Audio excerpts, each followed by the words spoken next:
Iya, iya. Oke, bismillahirrahmanirrahim. Selamat sore teman-teman media semua.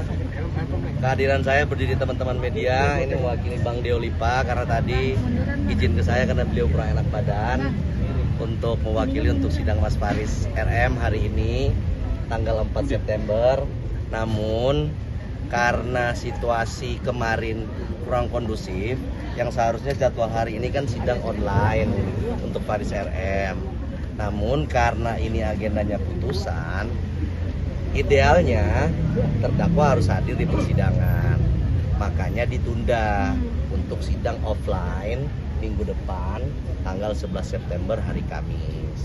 Alasannya seperti itu sih kemarin, karena harusnya sidang online, tapi karena ini agendanya putusan yang harusnya Mas Faris hadir bersama dengan tim penasihat hukum di persidangan, akhirnya ditunda untuk offline. Mas Faris hadir di persidangan minggu depan Kamis 11 September 2025, masih hari yang sama, hari Kamis. Seperti itu sih. Bang Faris sendiri tahu nggak sih kabar ini? Kalau terdakwa sudah pasti tahu, karena kan untuk sidang offline ini kan emang diberitahukan oleh pihak pengadilan ke kami sebelum hari ini bahwa untuk sidang hari ini sidang offline online untuk terdakwanya sendiri, yang offline itu hanya penasihat hukum.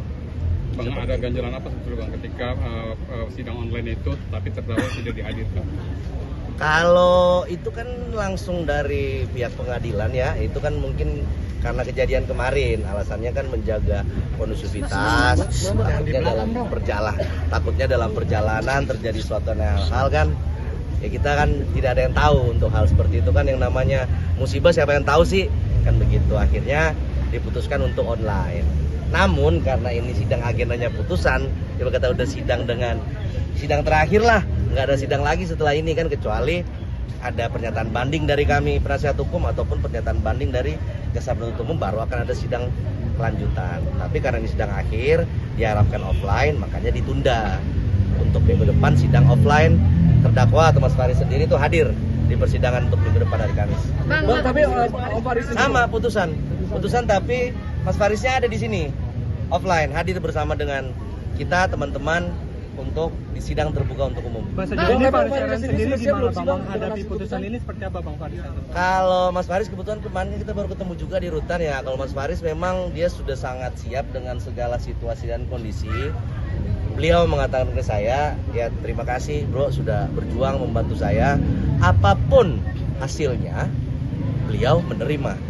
Karena dia merasa ya dia sudah beretikat baik, dia sudah menjalani proses yang sudah selayaknya dia jalanin, dan apapun yang sudah dia sampaikan, pembelaan yang sudah dia sampaikan baik dari beliau sendiri maupun dari kami penasihat hukum, dan hasilnya nanti ketika tidak sesuai pun beliau mengatakan bahwa beliau akan menerima.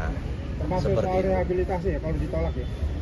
Soal rehabilitasi itu kan sifatnya bisa berkelanjutan ya. Kalau untuk putusan ini misalnya ditolak rehabilitasinya, ya itu kalau bagi beliau sendiri ya dia mengatakan ke saya itu tidak masalah kan begitu.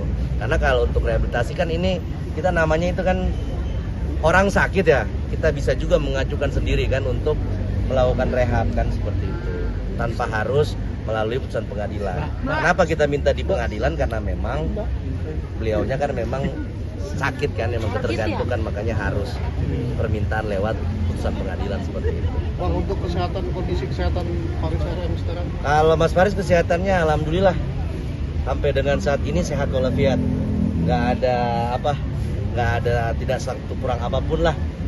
Untuk istri sering menjenguk juga? Kalau untuk istri sering, bahkan sering bawa makanan. Putusan terakhir. Iya benar. Tapi kemungkinan rehabilitasi apa enggak Bang? Ya kalau harapan kami dan Mas Faris sendiri ya putusannya mengikuti fakta persidangan, ya kita rehabilitasi. Harapan kami penasihat hukum maupun Mas Faris. Tapi kan kita tidak mengetahui, nggak ada bocoran lah kalau apakah hukumannya seperti apa kan, seperti itu. Itu kan kewenangan dari majelis hakim dalam hal ini untuk memutuskan kan. Dakwaannya Bang, dakwaannya kan itu pengedar ya, bukan pengguna Bang. Kenapa nggak diajukan eksepsi aja Bang? Dalam salah satu dakwaan batal demi hukum Bang, salah satunya kan itu Bang. Nah ini kan kemarin itu waktu eksepsi kan kita harus paham juga ya, eksepsi itu kan kita berkaitan dengan hukum acara, Iya. tidak ada berkaitan dengan materi pokok perkara. Makanya tidak kita, karena buat apa juga kita eksepsi, orang secara hukum acaranya berjalan dengan normal dan lancar kan. Makanya kita kemarin bantahnya di pembuktian. Karena sharing penggunaannya bisa disebut sebagai pengedar ya Bang. Betul, kalau itu kan Apa? maksudnya tanya ingin banget. Ya kan kalau kamu tinggal makanya kan bebarengan itu kan bisa disebut sebagai apa? Bukan pengedar, apa pengedar ya Bang? Pemakai. Lah kalau itu kan yang kita sampaikan dari awal. Kalau secara kronologi dan secara cerita terdakwa dan juga para saksi, kan seharusnya Mas Faris ini adalah pengguna atau korban dari penyalahgunaan narkotika. Kalau karena alasannya apa? Saksi juga tidak pernah mengatakan bahwa Mas Faris menawarkan barang narkotika ini untuk dijual atau menawarkan kepada orang lain. Dan bahkan dia bukan pendistributor, apa karena sharing itu Kan masih Nah itu kan yang kalau sempat dibaca ya di pledoi kami penasihat hukum maupun di duplik kami, itu yang saya bilang kegagalan dari tim kepolisian waktu awal sampai dengan tim kejaksaan dalam hal ini, mereka kan yang diberikan tugas sama negara untuk melakukan penyelidikan dan penyidikan.